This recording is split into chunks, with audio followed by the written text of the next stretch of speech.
হেমন্তের প্রত্যাবর্তন, ফের ঝাড়খণ্ডে হেমন্ত সোরেনের সরকার।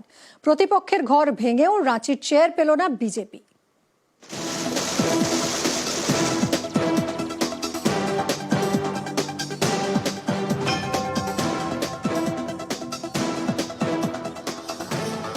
আবারও জয়, আবারও ঝাড়খণ্ডের মসনদে ঝাড়খণ্ড মুক্তি মোর্চা, আবারও কুর্সিতে आदिवासी नेता हेमंत सोरेन।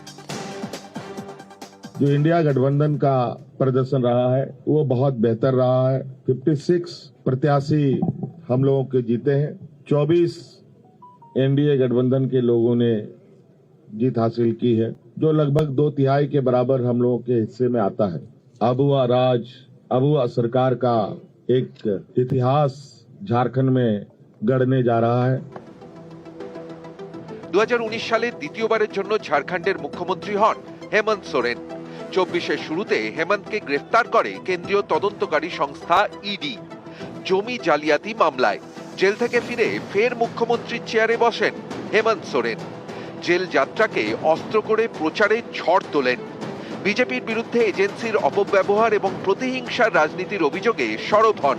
পর্যবেক্ষকদের মতে ভোটের ফলে ডিভিডেন্ড পেয়েছেন হেমন্ত। হয় না তো, আমাকে তো গ্রেফতার করেছিল 21-এ। আমাদের ওপর কি কম অত্যাচার হয়েছে? অ্যারেস্ট হয়েছি, জেলে গেছি, বাড়িতে আননেসেসারি সিবিআই রেড হয়েছে। ভাবছে যে আমরা ভয় পেয়ে যাব, বোম্বের নেতাদের মতন ভয় পেয়ে যাব। আমরা ভয় পাই না, যে ডর গিয়া ও মার গিয়া। শুধু গ্রেফতারি নয়, বিধানসভা ভোটের আগে আরো বড় ধাক্কা লাগে হেমন্ত সোরেনের। বিজেপিতে যোগ দেন ঝাড়খণ্ড মুক্তি মোর্চার নেতা চম্পাই সোরেন। গ্রেফতারের আগেই চম্পাইকেই মুখ্যমন্ত্রীর চেয়ারে বসিয়ে যান হেমন্ত। সেই চম্পাই নাম লেখান পদ্ম শিবিরে। এতে বিশ্বাসঘাতকতার অভিযোগ তুলে ভোটের ময়দানে নামেন হেমন্ত। বিজেপির বিরুদ্ধে ঘর ভাঙানোর রাজনীতির অভিযোগে সরব হন। ঝাড়খণ্ডে লড়াইয়ের ময়দানে পিছিয়ে ছিল না বিজেপিও। অসমের মুখ্যমন্ত্রী হিমন্ত বিশ্ব শর্মা থেকে শুরু করে অমিত শাহ ঝাড়খণ্ড জুড়ে প্রচার করেছেন। বারবার মেরুকরণ অস্ত্রের শান দিয়েছে বিজেপি। অনুপ্রবেশ ইস্যুতে সুর চড়িয়েছে। हेमंत सोरेन अब बचा नहीं पाओगे। झारखंड में भारतीय जनता पार्टी की सरकार बन रही है।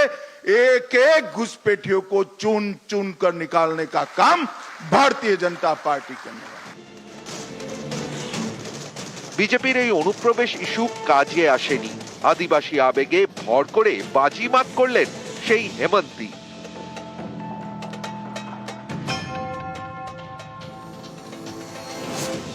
মমতার লক্ষ্মীর ভান্ডার, হেমন্তের মাইয়া সম্মান যোজনা। এই প্রকল্পে মহিলাদের মাসে মাসে 1000 টাকা করে দেওয়া হয়। বিজেপি ঝাড়খণ্ডে ক্ষমতা এলে এই যোজনায় 2100 টাকা দেবে বলে আশ্বাস দেয়।